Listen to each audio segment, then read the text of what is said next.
Vamos agora começar, porque o tempo voa, assim como a vida da gente, né? Que passa de uma forma tão efêmera, geralmente geralmente não sempre, né? Tão fugaz.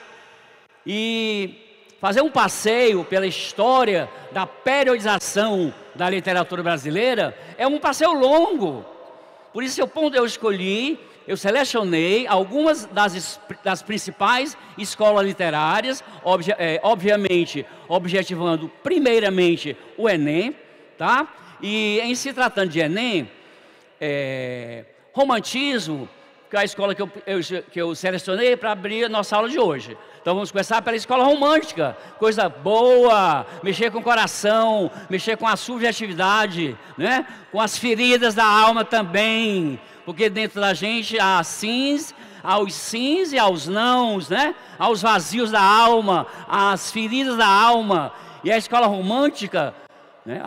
O movimento artístico romântico, que começou pela Europa, espalhou pelo resto do mundo, tinha esse propósito, desenvolver uma arte que mexesse aqui dentro, tá? Que invadisse o nosso íntimo, que invadisse o íntimo do ser, principalmente ao redor do coração, onde estão nossas paixões, nossos amores, né?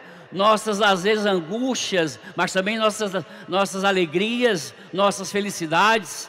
Então, a escola romântica, pessoal, foi a primeira grande... Quem gostar de fazer anotação, dá um toque, tá? Romantismo foi a primeira grande escola literária neste país. De novo, romantismo foi a primeira grande escola literária no Brasil. A ponto de alguns historiadores e críticos literários, obviamente, afirmarem que a literatura brasileira foi com o romantismo. A literatura brasileira foi com o romantismo. Alguns de vocês devem estar querendo fazer talvez uma pergunta. Professor Fábio Coelho, e o barroco? E o arcadismo? Não aconteceram antes do romantismo? Sim, duas escolas pré-românticas, tá? Duas escolas que aconteceram enquanto o Brasil ainda era colônia de Portugal. Então, durante o período colonial, quais foram os dois movimentos artísticos? Quais foram as duas escolas literárias que chegaram ao Brasil? Brasil colônia, barroco e arcadismo. Tá? Então, quem está anotando, durante o período colonial, quais foram as únicas duas escolas? Barroco e arcadismo. Arcadismo, também denominado de neoclassicismo. Arcadismo, também denominado de neoclassicismo. Então, eu já vi questões no Enem, em UES e outras universidades, que não chamam arcadismo, chamam. Durante o período neoclássico, aí o candidato, na hora da prova, tem que saber que período neoclássico é o mesmo arcadismo.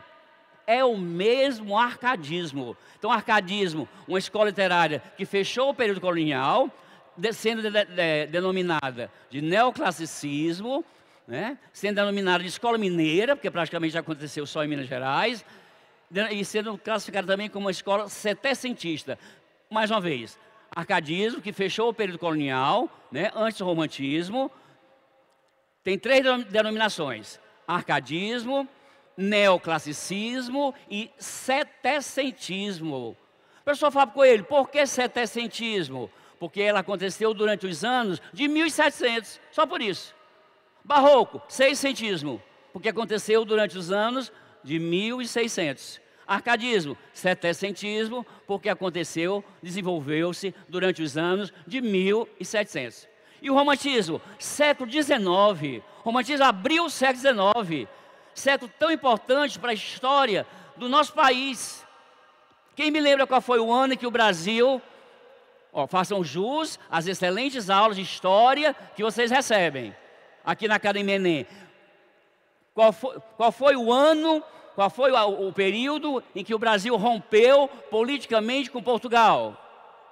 Quando foi que o Brasil deixou de ser dependência de Portugal, deixou de ser colônia de Portugal? 1822, o ano da independência política brasileira, 1822. Família real chegou ao Brasil quando? Família real chegou ao Brasil quando? 1809, né? Então já bem antes da independência. E o romantismo, professor, começou praticamente quando? A partir de 1836.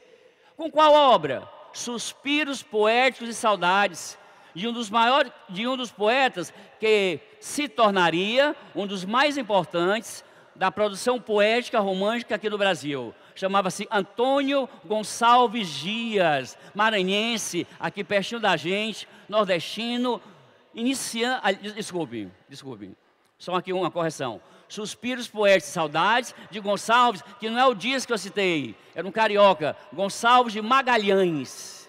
De novo, qual foi o marco inicial do romantismo no Brasil?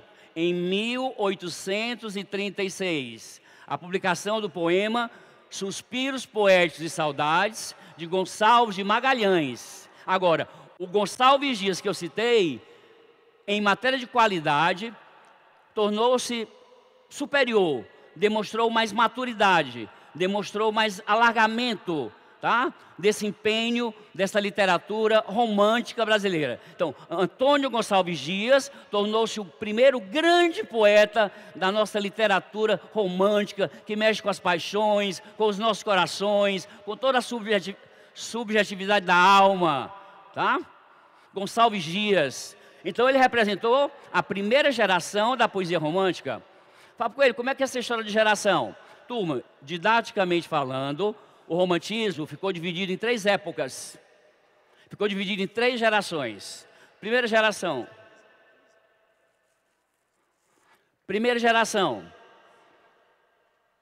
caracterizada por geração indianista e nacionalista.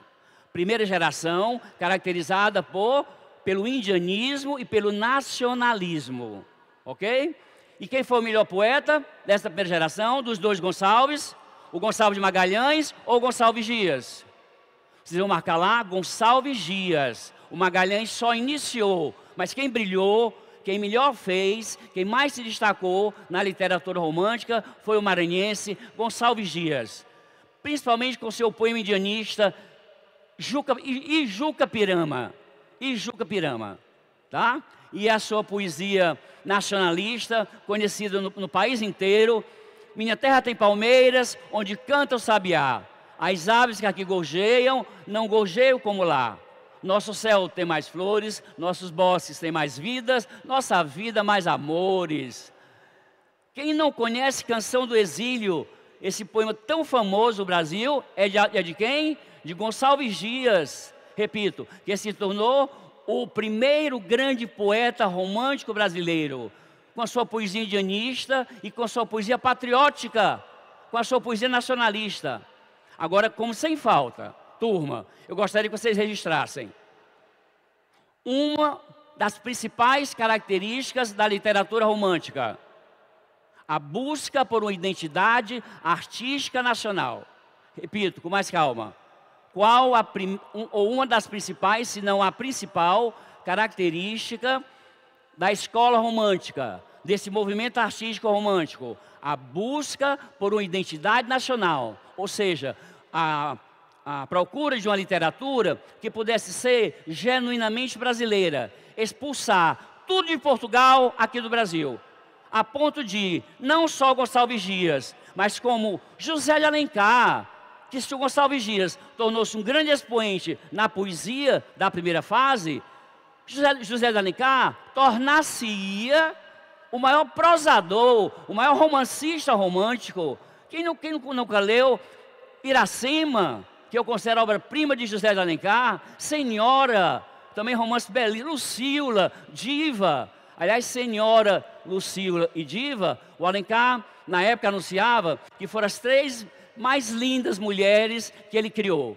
que foram as 3 personagens femininas do romantismo brasileiro, que ele as consagrou: Senhora, Lucíola e Diva. São 3 romances que eu tenho certeza que vocês adorariam ler. São impactantes, são emocionantes e muito love, muito amor.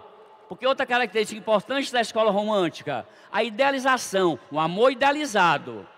Tá? Idealizado a tal ponto de alguns poetas assim como alguns leitores, se envolverem tanto com essa leitura e achar que a coisa mais importante da vida seria viver uma grande, excomunal história de amor. Para eles, se isso não acontecesse, a vida não teria sentido. Olha que ponto chegou alguns poetas românticos, que já estão iniciando a segunda fase, a segunda geração, que é a geração mal do século, devido à tuberculose, que era o mal da época, e devido a essa idealização exagerada do amor e da mulher amada. Hoje, em tempos modernos, nós com a maturidade que possuímos, sabemos que amor, e se for grande, é bom ter. Se vier, vem bem. Mas a nossa vida não depende apenas disso. Nós temos outros focos. Nós primeiro devemos nos amar, né? Porque só assim a gente consegue. Porque a gente só dá o que tem. Você só dá amor para alguém se dentro de você houver amor. Mas primeiro se amar, para esse amor ser exteriorizado e chegar a outra pessoa ou a outras pessoas, dependendo de circunstâncias e fases da vida. Mas lá no século XIX, o século do romantismo, a segunda fase, a segunda geração, denominada geração mal do século ou ultra-romântica, chegou até a ser chamada de byroniana, porque os poetas demonstraram influência de um poeta inglês romântico, de uma poesia romântica bem gótica, bem melodramática, com amor hiper, super, mega idealizado, partindo do mesmo princípio que eu citei há pouco, que a vida só teria sentido se eles vivessem uma grande história linda de amor, tá? Então isso é que se chama de idealização do amor e da mulher amada. Pessoal, vou fazer uma colocação agora, entendo sem preconceito. Eu vou fazer agora uma puxada para um autor modernista, porque a gente sabe que o Enem trabalha muito com intertextualidade. Ele pode começar uma questão sobre o romantismo e pular lá para o modernismo. E no modernismo brasileiro, qual foi o escritor que ficou conhecido como o poetinha, o poeta do amor, de toda a literatura romântica brasileira, o carioca, o pai da bossa nova? O pai da bossa nova. Olha que coisa mais linda, mais cheia de graça. E ela, quem foi? Vinícius de Moraes. Vinícius de Moraes, tá? Ou seja, o romantismo, graças a Deus, nunca acabou. Quando escola literária, foi no século XIX. Mas até hoje, graças a Deus, perdura, e que perdure sempre. Só recebeu o prefixo de neo-romantismo. E o Vinícius de Moraes, da escola modernista, aliás, da última escola modernista. Então vamos lembrar aqui a periodização da literatura brasileira. Qual foi a primeira escola literária no Brasil? Foi o barroco ou foi o quinhentismo? Qual foi a primeira escola literária a acontecer aqui no Brasil, no nosso Brasil? Barroco ou quinhentismo? Barroco, porque quinhentismo não foi escola literária. Quinhentismo foi um período histórico documental, tá? Quase nada de literatura, a não ser do padre José de Anchieta, com seus poemas catequéticos, e o padre Manuel da Nóbrega. Então o quinhentismo nunca chame de escola literária. A primeira escola foi o barroco, que citamos há pouco, tá? Então voltando ao romantismo, paramos na segunda geração. Quem representou bem essa segunda geração? Fábio, qual foi o melhor poeta? Dessa geração 2, dessa geração mal do século, dessa geração ultra-romântica? Álvares de Azevedo, que gostava tanto de ler o inglês Lord Byron, que ficou conhecido como o Byron brasileiro. Pense num poeta. Vocês conhecem, logicamente, a palavra obsessão. Obsessão? Pois Álvares de Azevedo, eu garanto a vocês, que no século XIX, representante primeiro da segunda geração romântica, era obcecado não pelo amor, mas obcecado pela morte. Foi um tema que permeou bem a literatura romântica. O poeta que demonstrou obsessão pela morte, Álvares de Azevedo, escreveu dezenas de poemas registrando essa sua enorme vontade de morrer. E por quê? Pelo excesso da idealização, do amor e da mulher amada. Quando eu pedi há pouco licença a vocês, seu menor preconceito, porque para mim todo mundo, desde que não faça mal a ninguém, é uma pessoa bonita. Mas segundo Vinícius de Moraes, que eu lembrei há pouco, tem um poema dele, que se chama Receita de Mulher, que ele começa dizendo que me desculpem as feias, mas a beleza é fundamental. Viu? Tem um poema de Vinícius de Moraes que ele começa com este verso, que me desculpem as feias, mas a beleza é fundamental. E para mim, pessoa feia é pessoa de alma feia.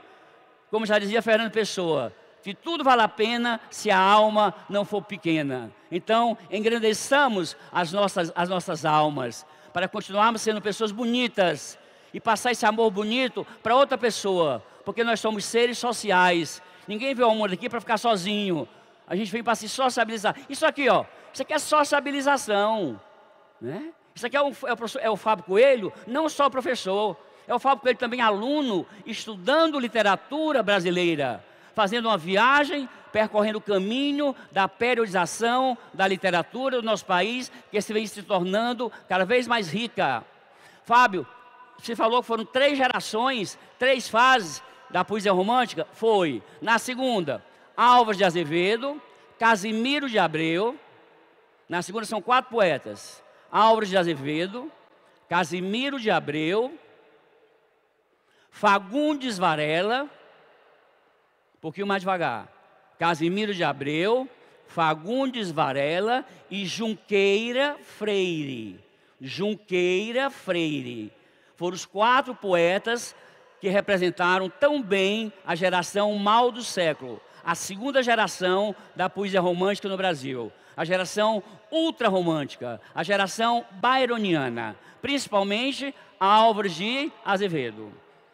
Tá? Então, não esqueçam, a escola romântica foi muito caracterizada por um forte espírito nacionalista, patriótico, por essa busca de uma identidade para o nosso país, que deixou de ser colônia de Portugal.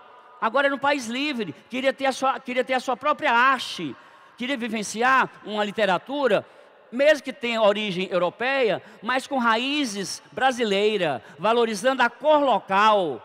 Daí o nacionalismo acentuado, chamado de nacionalismo ufanista.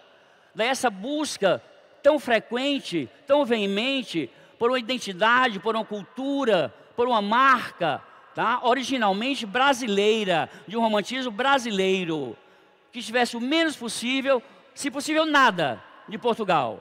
José de Alencar era um lusófobo. José de Alencar era lusófobo, tinha aversão a tudo que era de Portugal. Então ele pedia aos colegas para fazer uma literatura romântica aqui no Brasil, usando o português falado no Brasil e não falado em Portugal, para brasileirar cada vez mais a nossa literatura.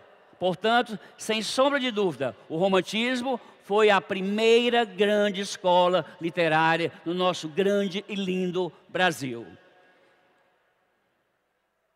Só mais uma característica importante.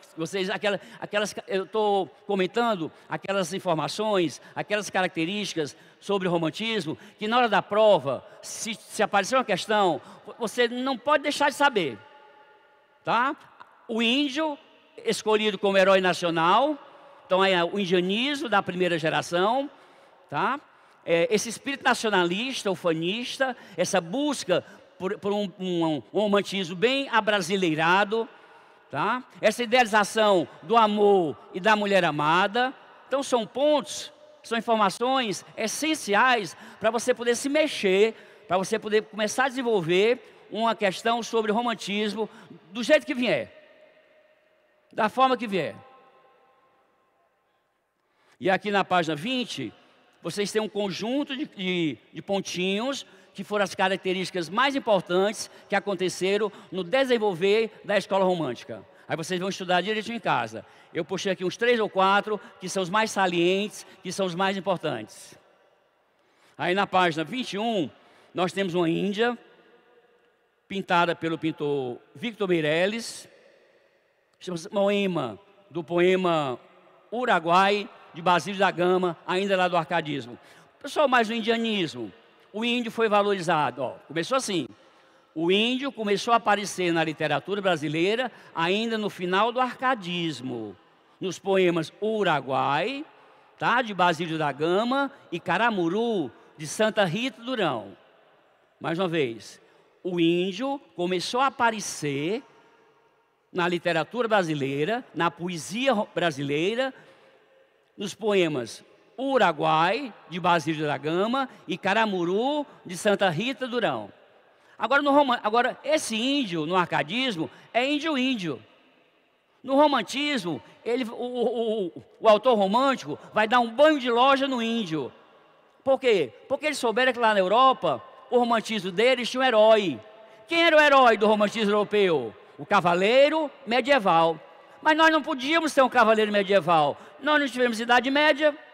Por isso os nossos autores românticos escolheram o índio para ser o herói do nosso romantismo. E aí tiveram que fazer um super índio, um índio He-Man, uma índia She-Ra. Você lê o Guarani, conhece o índio Peri, que tem um amor platônico pela moça branca Cecília. Ele arranca um coqueiro, com raiz e tudo, só com o braço esquerdo. Vocês aqui que fazem academia, que malham aí o corpo, né, durante algumas horas do dia, não arrancam nem a palha num coqueiro. Puxa, se balança e a palha não vem. O Peri, em um Guarani, arrancou foi um coqueiro com raiz e tudo e com o braço esquerdo. Essa era a imagem do índio que os românticos queriam vender aqui no Brasil, para se tornar o herói nacional, um super índio, uma super força. A Iracema, com a sua beleza física e espiritual, era guerreira e corria mais do que uma ema selvagem. Iracema morava lá nas grutas de Ubajara. Tanto é que a tribo dela era chamada os Tabajaras. E a Iracema amanhecia sem escovar os dentes, né? Não tinha creme dental, nem escova de dentes.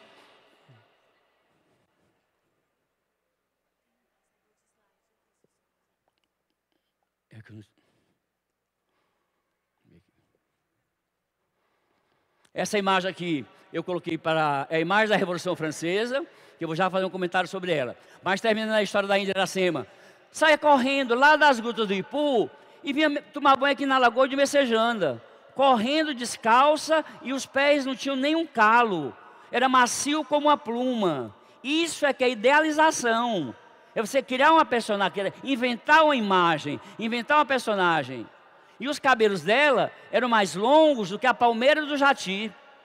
E ela tinha um hálito de baunilha, que eu não sei de onde foi que o Alencar arrancou esse hálito de baunilha da Índia Iracema. Viu? E se tornou uma das grandes representantes do indianismo romântico brasileiro. Vamos ler a primeira questão? Enem 2021. Ó, tá bem pertinho da gente. Enem 2021. Trouxe uma questão sobre, olha aí, nessa obra, sobre a imagem da Índia, que é muito comum aparecer. Eu volto já, pessoal. Olha, está aqui, ó. Tem a questão. Olha que Índia linda. Olha aquele corpo perfeito que você gostaria de ter. Caso não tenha, claro. Moema, pintada por Vitor Meirelles. Nessa obra, que retrata uma cena de Caramuru, ó, Caramuru, pela pronúncia, você já percebe que é uma expressão indígena, né? Então era o nome de uma tribo. Segundo o poema épico. Eu falei épico. Turma, épico é um gênero literário. O que é que mais caracteriza o gênero épico? Porque os dois mais presentes no romantismo é o gênero lírico e o gênero épico. Lírico é love, lírico é coração. Lirismo, você associa a emoção, a sentimento. E o gênero épico, você caracteriza a quê? A bravura, a coragem, a valentia, a heroísmo. Isso é o que caracteriza o gênero épico. E o lírico, love, amor, sentimento, emoção. Vocês permitiriam que eu declamasse um poema agora? Eu posso mexer um pouquinho com os corações de vocês? Posso ou não posso? Posso ou não? Mas daqueles bem românticos, para estraçalhar seu coração. Quem estiver sofrendo de amor, se prepare agora. Vai sofrer muito mais. Vai sofrer muito mais. Fanatismo. Minha alma de sonhar-te anda perdida. Os meus olhos andam cegos de te ver. Tu não és a razão do meu viver, pois que tu já és toda a minha vida. Não vejo nada assim enlouquecida. Passo no mundo, meu amor, a ler, no misterioso livro do teu ser. Tá? A mesma voz de um coração sentido. E, pensando nele, estendo os braços, e ele é, ó meu amor, pelos espaços, fumo leve que foge entre os meus dedos. E ele é, ó meu amor, pelos espaços, fumo leve que foge entre os meus dedos. Gostaram ou não?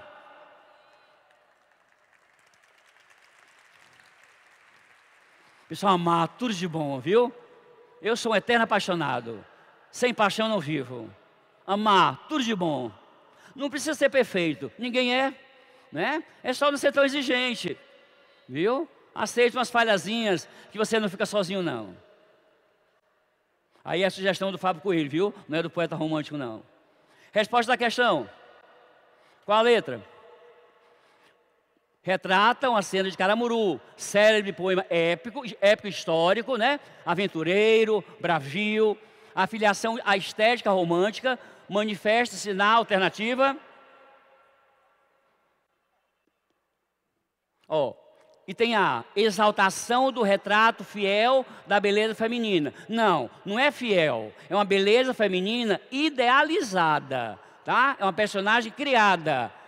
Isso aqui não é beleza física real. Então não é uma retratação fiel, real, tá? Da Índia, da mulher. É uma idealização de Índia. Tematização da fragilidade. A Índia Moema, valente, corajosa, viu? Danada. Nada de frágil. Resposta, letra. Vê se concorda com a letra D de dado.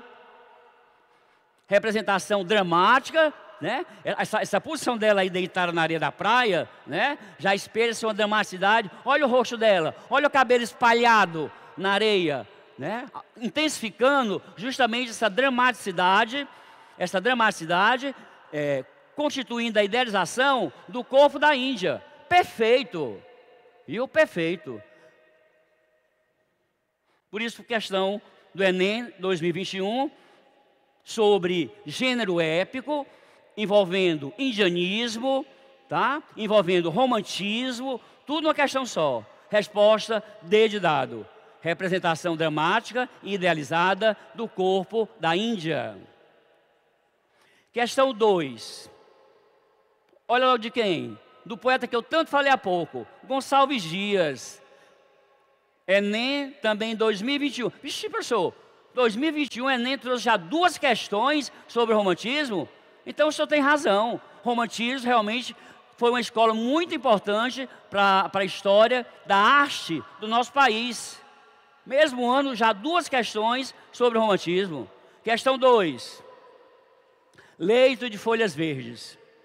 Brilha a lua no céu, brilham estrelas, correm perfumes no correr da brisa, a cujo influxo mágico respira-se um quebranto de amor melhor que a vida. A flor que desabrocha a romper da alva, um só giro. A flor que desabrocha ao romper da alva, um só giro do sol não mais vegeta.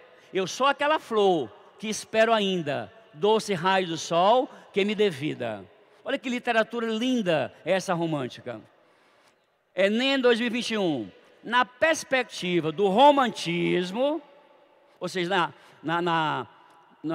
no projeto, né, na projeção, na idealização do romantismo, a representação feminina espelha concepções expressas no poema pela... 2 minutinhos, para vocês acertarem a questão 2.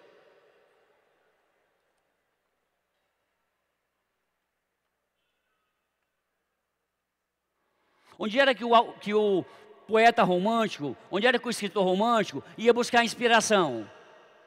Onde era que o poeta, o escritor romântico, ia buscar inspiração? Na natureza. era em comunhão com a natureza. Meu amigo, é mais fácil ser romântico durante o dia ou à noite? Vocês se sentem mais românticos durante o dia, ao sol, ou à noite, à lua? Manhã ou noite? Manhã ou noite? Manhã ou noite? Noite. É o estado que mais mexe com a nossa espiritualidade, com as nossas emoções, com o íntimo do nosso ser. Eu costumo dizer para os meus amigos, quando eu quero conhecer alguém, só depois das 10.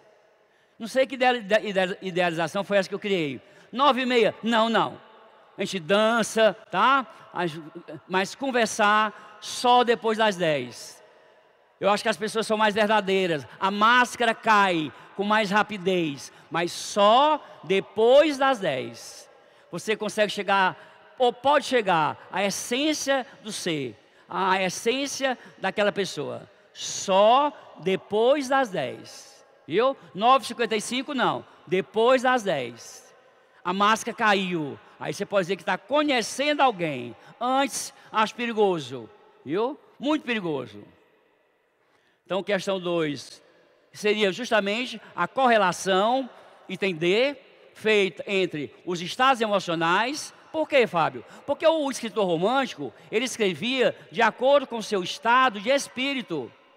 O escritor romântico, ele escrevia seus poemas, seus romances, seus folhetins, a partir do seu estado de espírito. Ora alegre, ora triste, ora com vontade de viver, ora com vontade de morrer. Por isso eu repito, escrevia segundo o seu estado de espírito. Questão 2, letra D de dado. E a natureza, também idealizada. Natureza, fauna, flora, índio, um quadro perfeito. Viu? Com muita alegria, com muita vivacidade, com muita emoção. Então a natureza também foi idealizada na literatura romântica. Além do índio, além do amor, além da mulher amada. Aí, pessoal, nós somos eternamente insatisfeitos. Essa imagem eu coloquei para deixar bem viva na memória de vocês, a geração mal do século. Os poetas românticos que tinham essa vontade de morrer por não chegar ao desespero. Parece aquele quadro O Grito, né, do norueguês Edvard Munch, né? Dá até para fazer uma paródia com aquele quadro O Grito do Edvard Munch. A retratação do pânico, do desespero, né? Aqui é por amor, viu? Aqui no fundo ele chama medo de amar. Tem muita gente hoje que não tem ninguém, nem busca, porque tem medo do amor, porque amar dói. Quem é que ama e não sofre?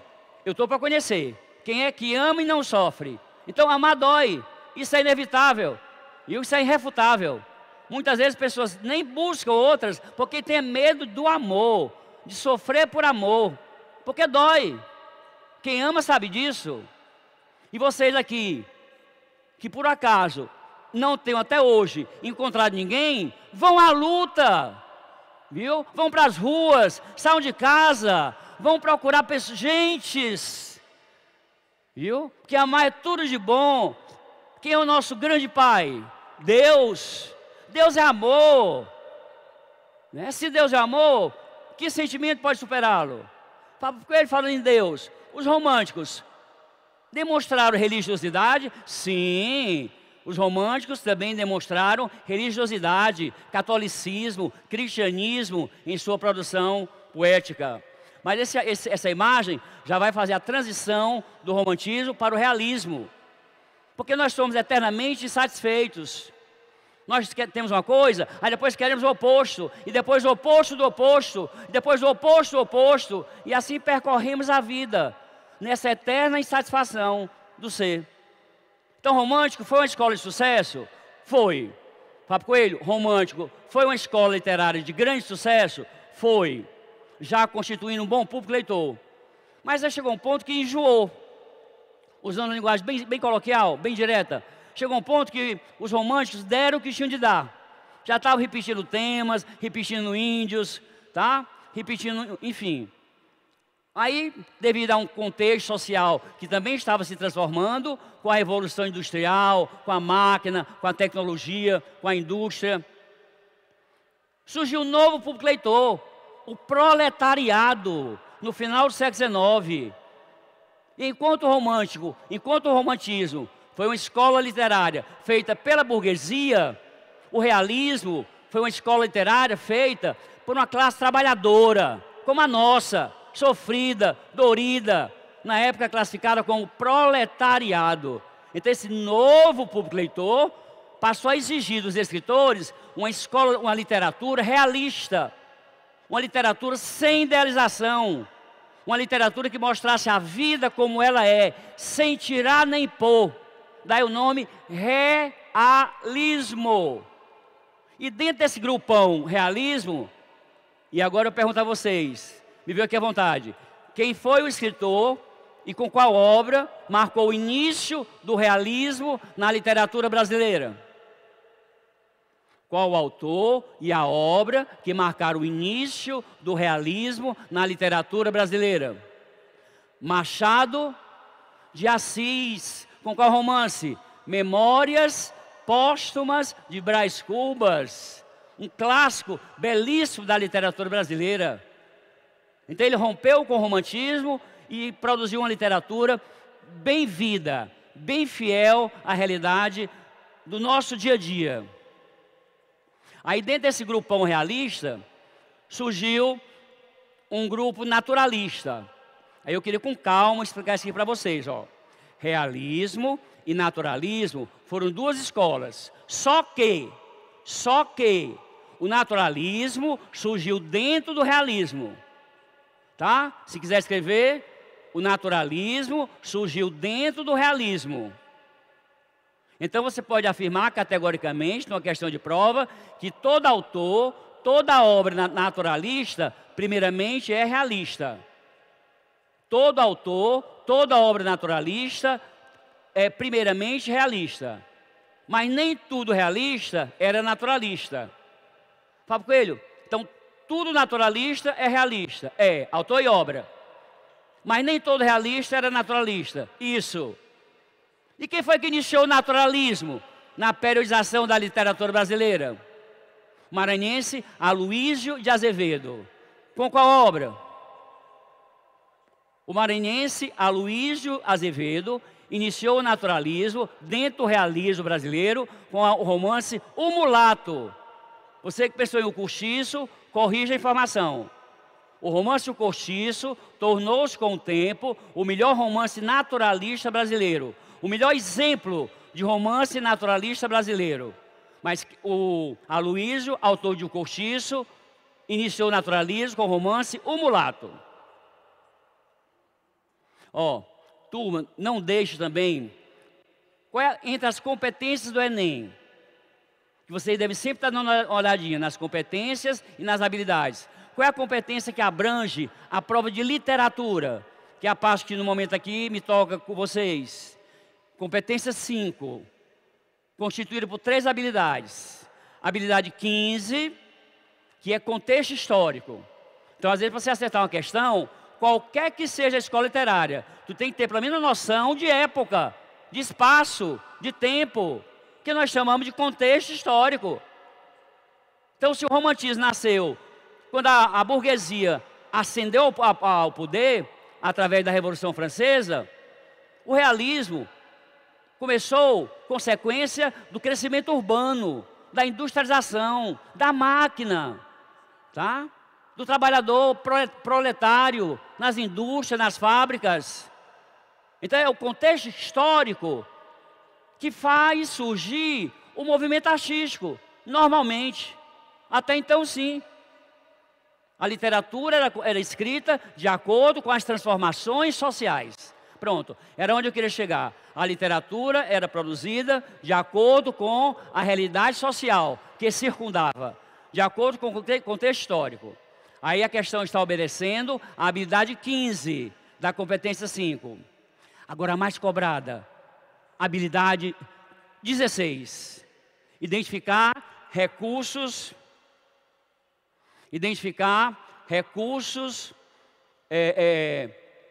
estilísticos por parte do autor, ali num poema, no fragmento de um romance. É a habilidade 16. Identificar recursos estilísticos. E a habilidade 17 é patrimônio nacional. Por exemplo, uma vez eu vi uma questão no Enem. Vocês lembram aquelas cantigas medievais, trovadorescas? As cantigas líricas, que era de amigo, de amor, as satíricas, de escárnio, maldizer. Tinha lá uma cantiga de amor, lá da Idade Média, e ao lado um poema de Casimiro de Abreu, fazendo o quê? A intertextualidade. Então, quando são de tempos distantes, obedece à competência 17, chama-se patrimônio nacional. Essa é a competência, essas são habilidades que mais banham as questões de literatura que aparecem em todo ano na prova do Enem, ou de qualquer outra universidade do país. Característica do realismo, está ligado ao contexto histórico. Vocês sabem o que foi o positivismo? O que era que os positivistas mais lutavam? Era por religião ou por ciência? Os positivistas defendiam mais princípios religiosos, cristãos, ou princípios científicos? Científicos. Positivismo, em suma, que se tornou uma escola, uma faculdade. Mas em poucas palavras, uma tentativa. Os positivistas procuravam educar as pessoas a só acreditarem naquilo que a ciência conseguisse explicar. Tá? Então a literatura realista e naturalista está diretamente ligada a pensamentos, princípios filosóficos, ao acelerado progresso da tecnologia urbana, ao crescimento urbano, ao evolucionismo de Charles Darwin, ao positivismo do francês Auguste Comte, às revoltas liberais, o determinismo de um alemão, que eu não sei falar alemão, Friedrich Herzl, mais ou menos isso, o nome dele, né, que iniciou o estudo determinista. E procurava determinar o quê? Que o comportamento do homem é determinado pelo meio em que ele vive. Pessoal, vocês concordam com isso? Que o meio faz o indivíduo, que você age de acordo onde você mora? O meio faz o homem ou não? O homem sente ou não influência do meio em que ele vive? O homem recebe ou não influência do meio em que ele vive? Recebe? 100%? Opa, gostei da mão, cara. O correto é isso. Mais ou menos. Relativamente. A pessoa pode reagir ao meio. Se mora no meio marginal, é obrigada a ser marginal também? Não, de jeito nenhum. A pessoa pode reagir, né? Querer fazer uma faculdade, levar a vida para outro rumo. Então o ser humano pode sim reagir ao meio. Ele recebe a influência, mas ele não é obrigado a obedecê-la. Obedecer-lhe 100%, tá? Então é relativo, varia de ser para ser, de pessoa para pessoa. Então vocês veem um conjunto bom de características realistas e vamos procurar aqui a questão sobre realismo.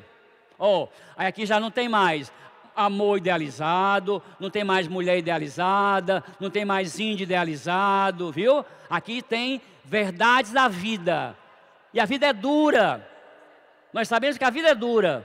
A vida é para quem tem garra de viver e não de morrer, né? É uma luta constante. As nossas almas são sempre percorridas de feridas.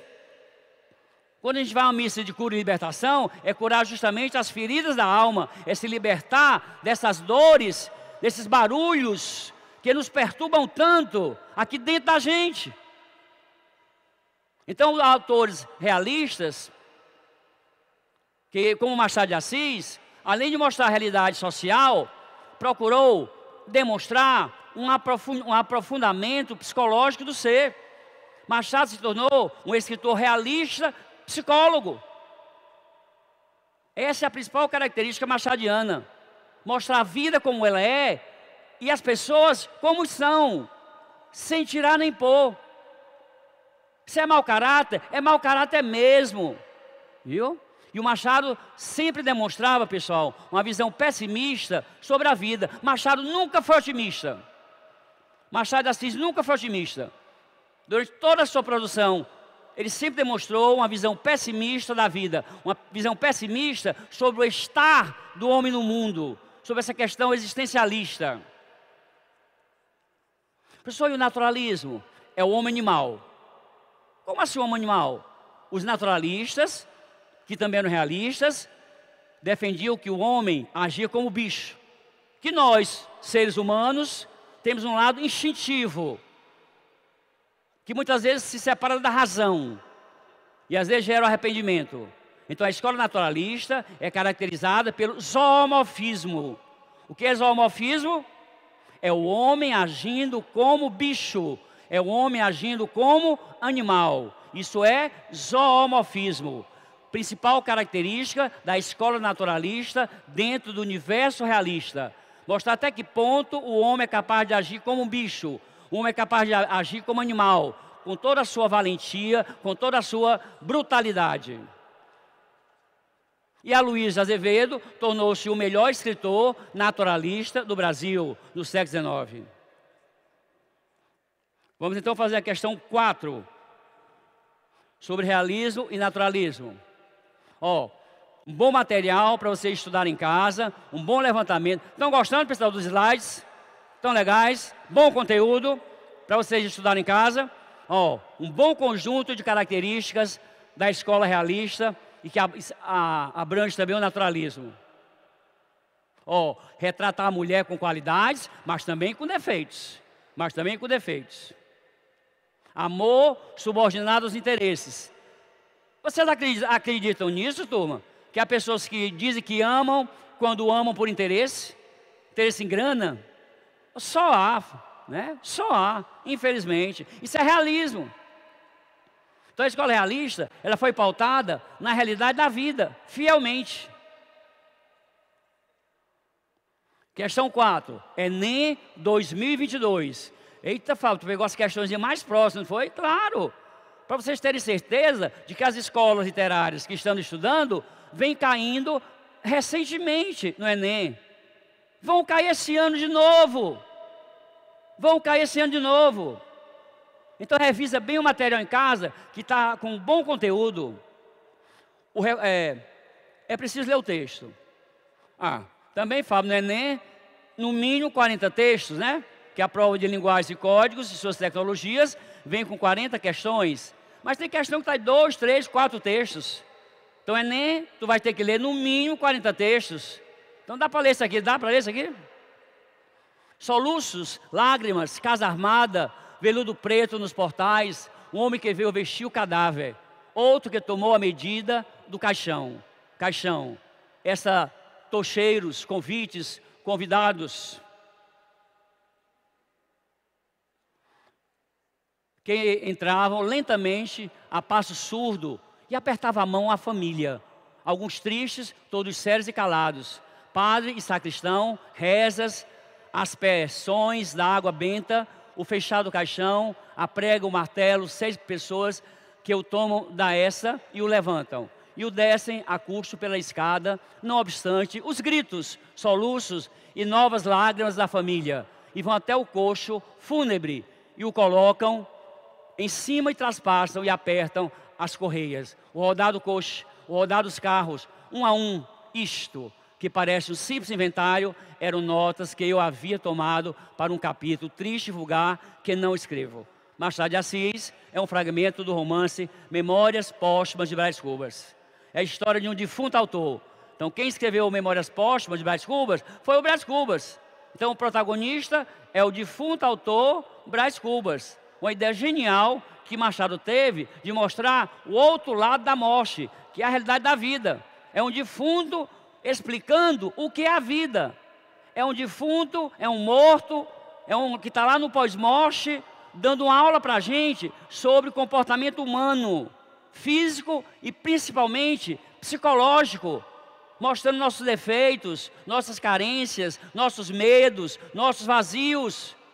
Por isso que a literatura realista machadiana, como mais tarde uma Clarice Lispector, né, de uma Lígia Fagundes Telles, chegam a doer na gente, porque invade o nosso ser, e às vezes dá medo entrar aqui, dá medo caminhar aqui dentro, e enxergar as nossas verdades. Você já pensou? Você é mergulhado dentro de si, que a Clarice Lispector chamava de momento epifânico, e perceber que você não é uma pessoa boa, você é mesquinha, gananciosa, ciumenta, vaidosa, invejosa. Pior, invejosa, que eu acho um dos piores pecados, a inveja, né? O recurso linguístico que permite a Machado de Assis considerar um capítulo de Memórias Póstumas de Brás Cubas como inventário é com vocês, questão 3.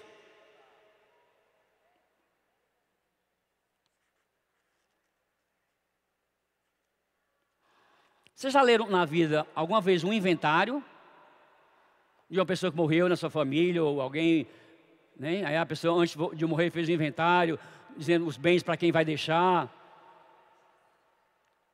O que é que nesse texto mais lembra o inventário?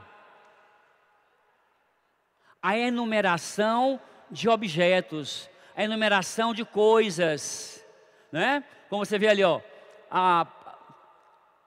lágrimas, o veludo, água benta, o coche fúnebre, as lágrimas da família, traspassam e apertam as correias, né? Nesse capítulo triste e vulgar, que não escrevo, mas que escreveu.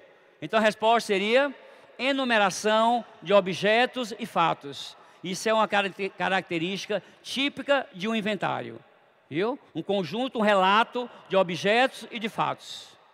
Então Brás Cubas escreveu o seu inventário. O romance Memórias Póstumas de Brás Cubas é um inventário do próprio Brás Cubas, escrito por ele mesmo.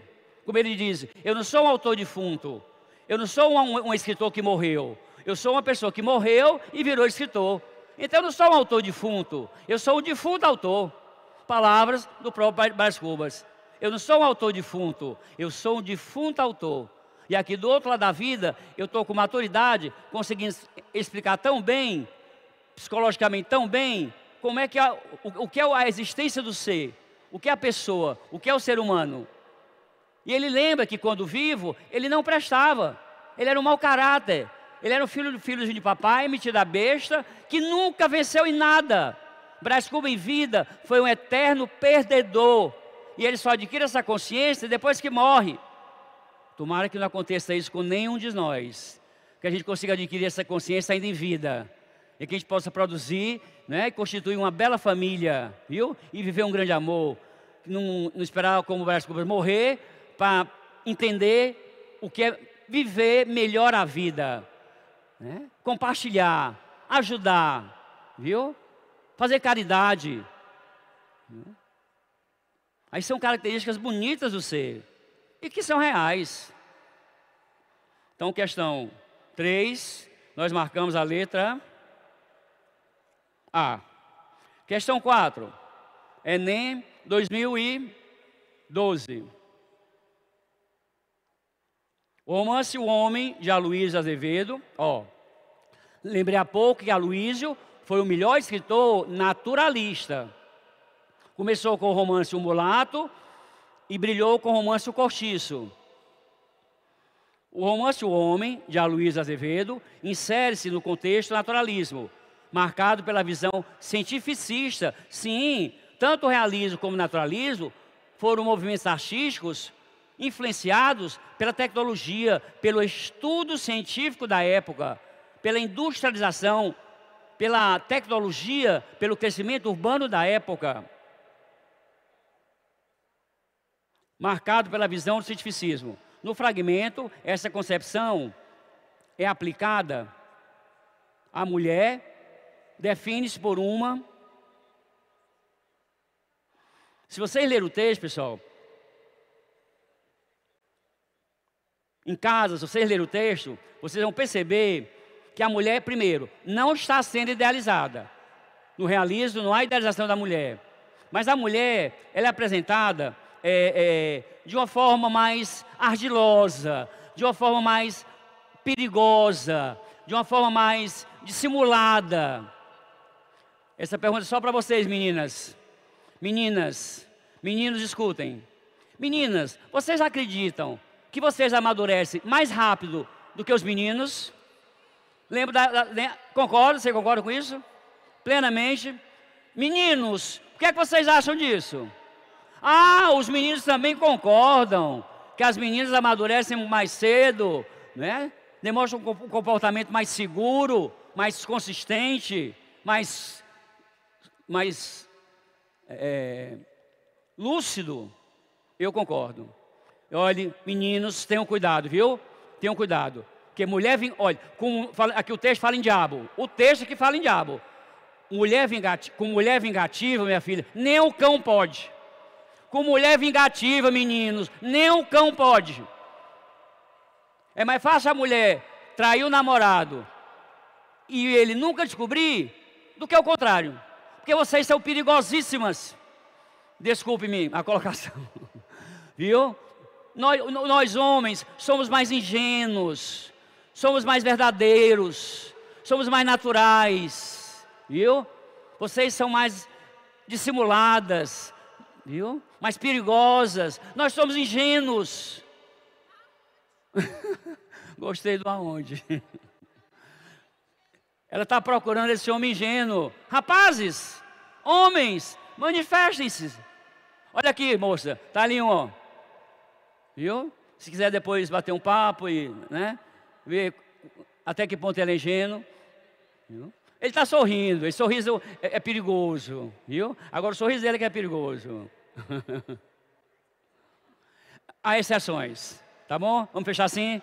Há exceções, né? Há homens que conseguem chegar, que é aquele ditado popular, passado na casca do alho. Aí ele é esperto, né? Mas no mais é lesado, é lesado. Questão 4, resposta letra C. Convicção de que a mulher é um organismo frágil e condicionada por seu ciclo reprodutivo. Segundo o naturalismo, nós discordamos dessa afirmativa, tá?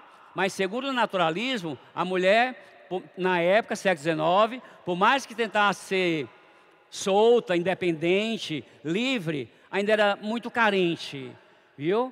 Ainda era muito insatisfeita. Então, segundo a escola, item C. Segundo o texto, né? Do romance O Homem, de Aloysio Azevedo. No texto, ele afirma que a mulher é um organismo frágil e condicionado por seu ciclo reprodutivo. Nós não concordamos, né? A mulher é um ser forte, não conhece ser mais forte. A mulher fabrica filhos. Isso é no poema acho que é do Jorge de Lima, lá do modernismo. Chama-se Mulher Proletária. Aí ele começa dizendo, a mulher fabrica filho, que são os braços dos operários, e são os anjinhos, e são os anjos do nosso Senhor.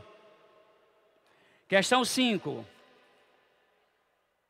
Opa, aí pessoal, já pulei, saltei aí parnasianismo, saltei simbolismo, porque não tinha como dar todas as escolas, e fui ao pré-modernismo, para chamar para a temática da negritude.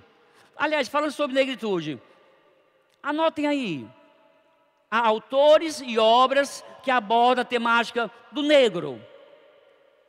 Pode ser uma questão, não, eu tenho quase certeza, está sendo tão discutido esse tema na mídia, né, nas escolas, no trabalho, a questão do preconceito racial. Então fala com ele, fala para a gente, na literatura até hoje, quais autores que melhor falaram sobre a questão da negritude, desde a escravidão do século XIX. Primeiro, Castro Alves. Castro Alves, com o Navio Negreiro, com Vozes da África, foi o primeiro grande poeta a tematizar o sofrimento dos negros, dos escravos, durante esse período escravista do século XIX. Quando eu vi aqui o nome pré-modernismo, eu lembrei Lima Barreto, que era mulato. Lima Barreto morava no subúrbio carioca e também trouxe a temática, trouxe o negro para a sua produção artística. Também Lima Barreto, que ele por si só já era mulato, não era branco, né? Já sofreu preconceito. Era branco, financeiramente pobre e alcoólatra. E morreu disso. Mas um intelectual, um dos grandes nomes do pré-modernismo brasileiro. Quem mais? Oi?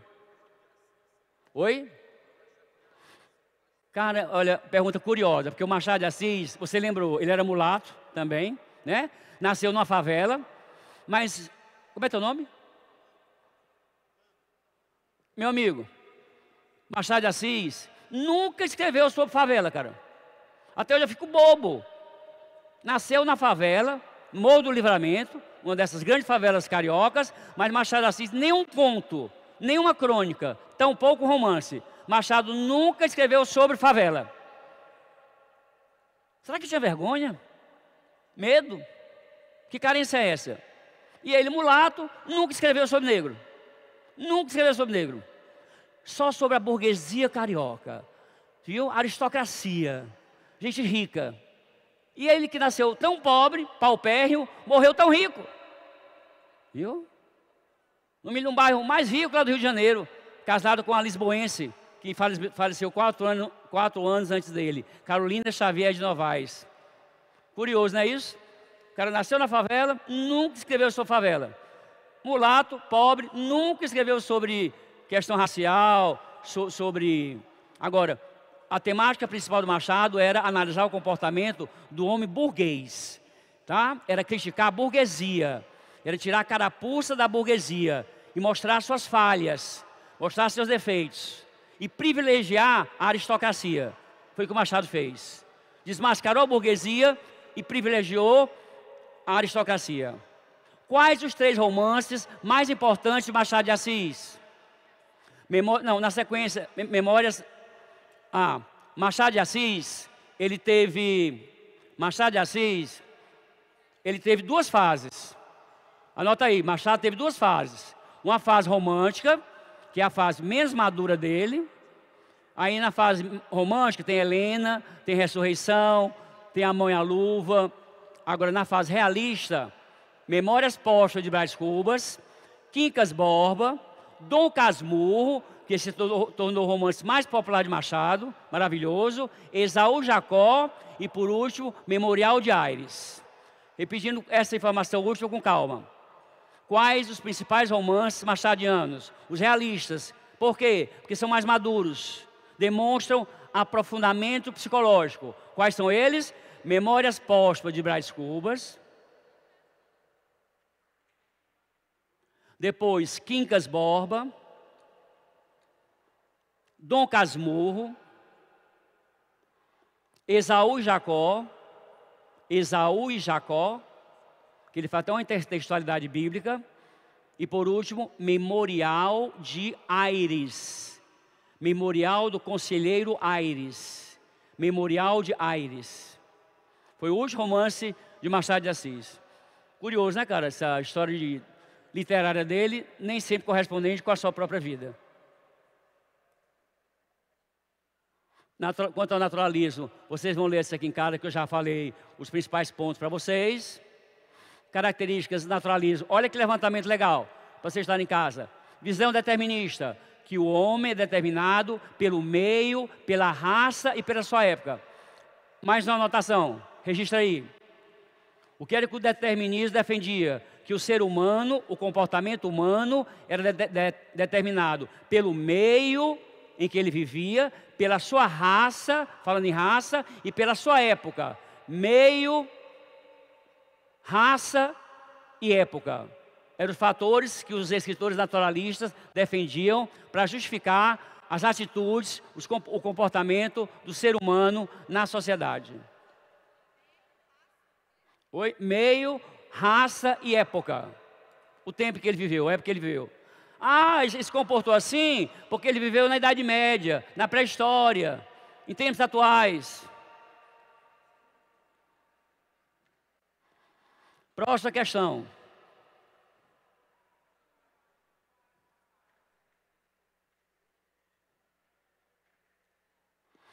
Deixa eu ver aqui. Estamos fazendo a questão 4, né? Tem um texto acima. É o diabo. Pessoal, isso é uma colocação impactante, bem realista, né? Começar, é o diabo. Praguejava entre dentes o brutalhão, enquanto atravessava o corredor ao lado do conselheiro, enfiando as pressas, o seu inseparável sobretudo de camisa de casimira alvadia. É o diabo. Esta menina já devia ter casado. Disso sei eu, balbuciou outro. E não é por falta de esforços, de minha parte creia. Diabo, faz lástima que um organismo tão rico e tão bom para procriar se sacrifique desse modo. Enfim, ainda não é tarde. Mas se ela não se casar quanto antes, você sabe que naquela época o pai escolheu o marido para a filha. 14, 15 anos era o ideal.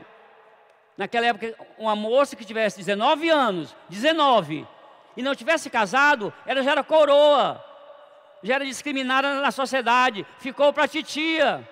Aí o pai tinha que resolver. Ir na casa do fazendeiro amigo dele, ver se tinha algum filho sobrando, e marcava ali o jantar do noivado, e já saiu o casamento.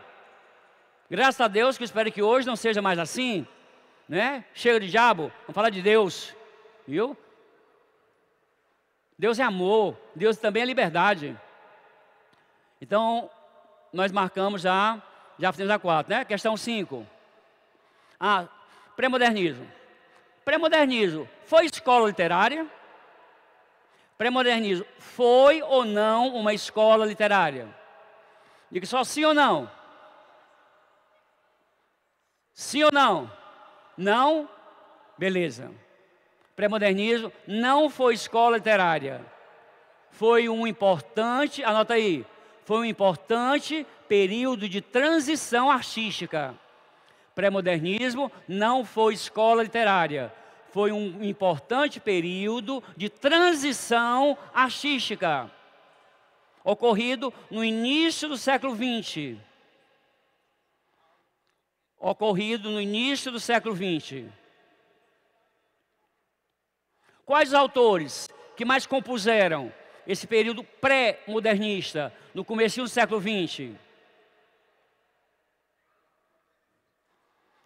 Euclides da Cunha, com seu grande romance que se tornou épico, Os Sertões.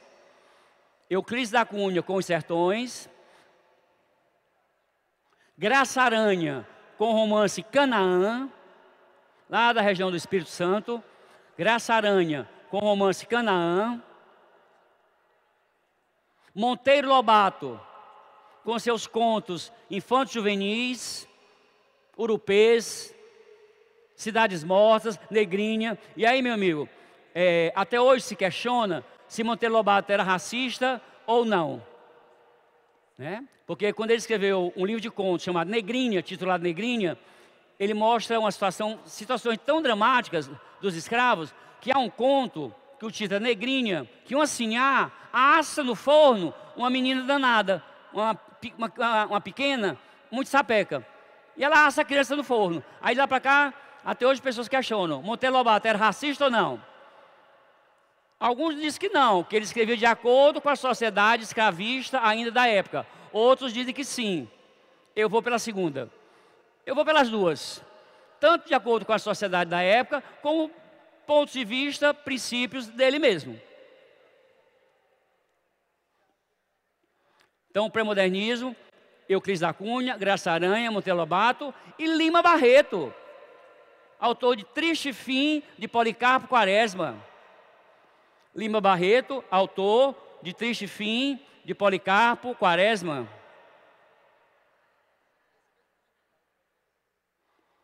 Esses foram os grandes e principais nomes e obras do pré-modernismo, que não foi escola literária, da periodização da literatura brasileira.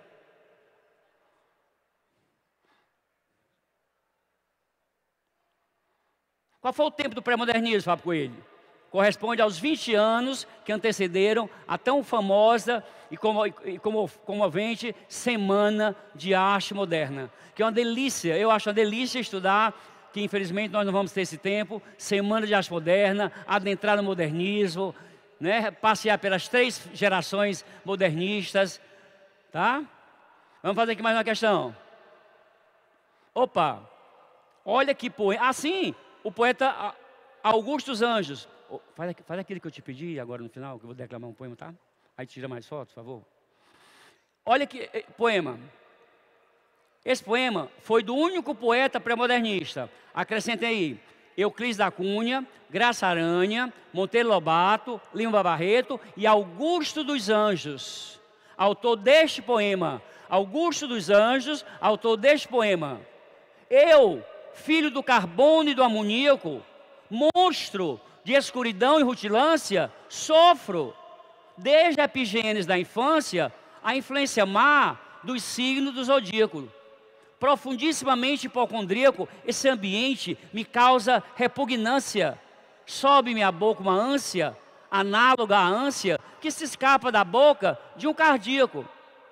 Já o verme, este operário das ruínas, que o sangue podre das carnificinas come e a vida em geral declara guerra, anda a espreitar meus olhos para roê-los, e há de deixar-me apenas os cabelos na frialdade inorgânica da terra. Eita, que poema chocante, pesado, né? Pessimista, mostrando realmente um lado bem amargo da vida, bem negativista, bem pessimista. Assim eram os poemas do pré-modernista Augusto dos Anjos, que muitos não preferem classificá-lo como pré-modernista, mas como um poeta neossimbolista. É um poeta bem eclético. Na sua poesia há traços realistas, naturalistas, parnasianos, e principalmente simbolistas. E muito realismo. É com vocês a questão 5, nossa penúltima questão. Questão 5. Enem 2014. A poesia de Augusto dos Anjos,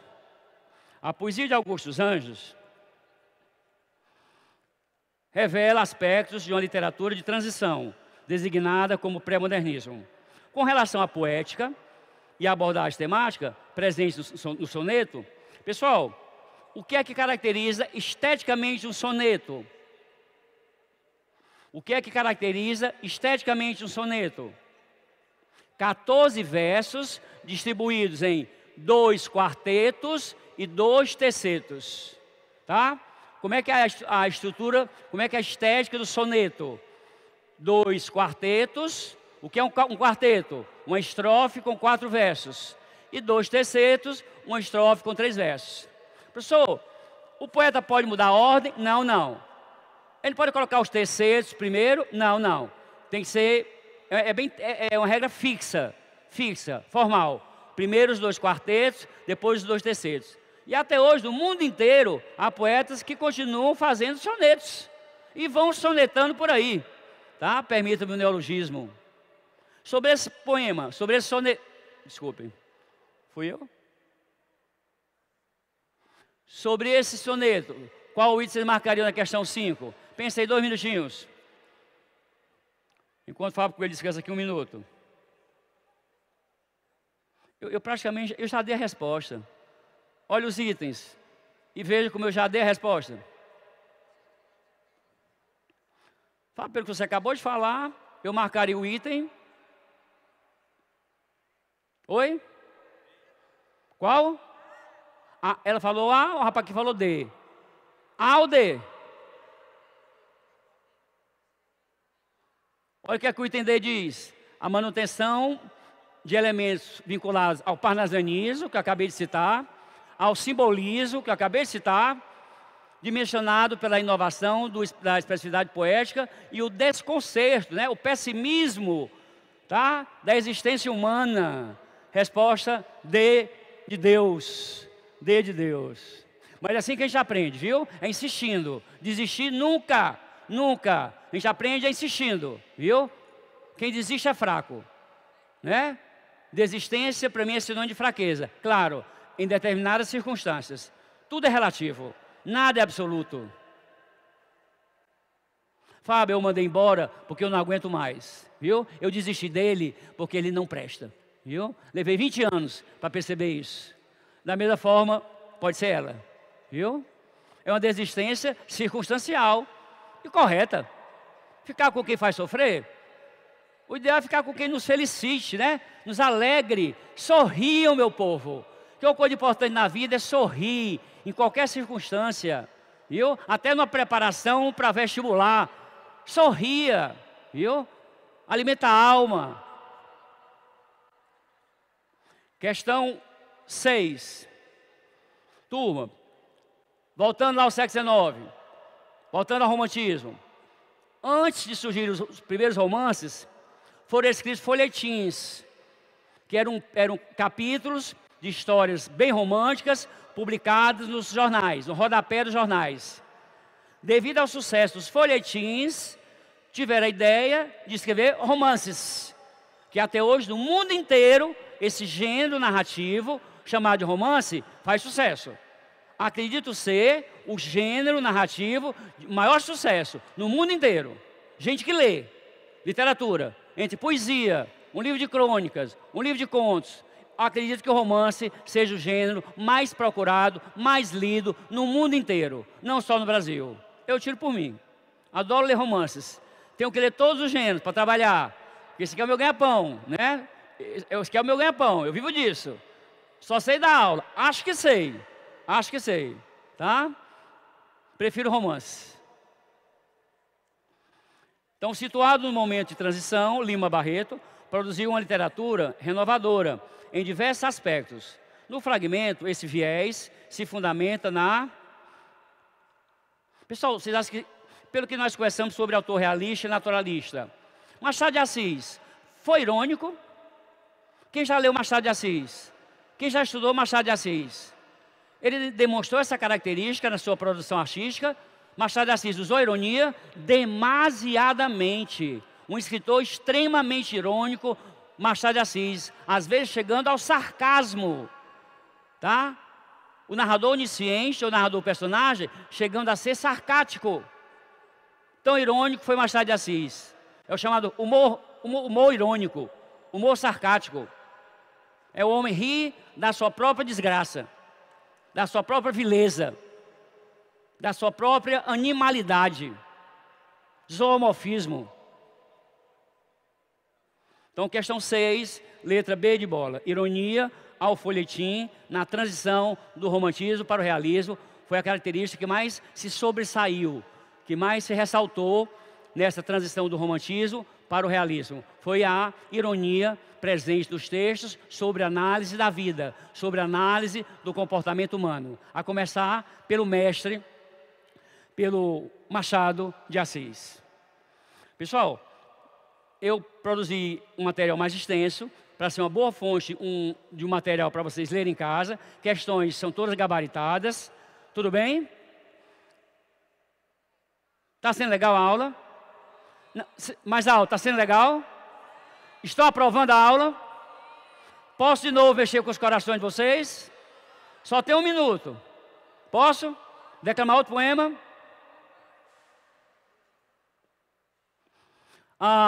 Eu te amo, Tom Jobim e Vinícius de Moraes. Se já perdemos a noção da hora, se juntos já jogamos tudo fora, me conta agora como hei de partir. Se na desordem do armário embutido, meu paletó ainda enlaça o teu vestido, e o meu sapato ainda pisa no teu. Não, acho que tu estás te fazendo de tonta, porque eu te dei meus olhos para tu tomares conta. Agora conta como hei de partir. Tchau, pessoal. Muito obrigado. Muito obrigado pela presença de vocês, viu?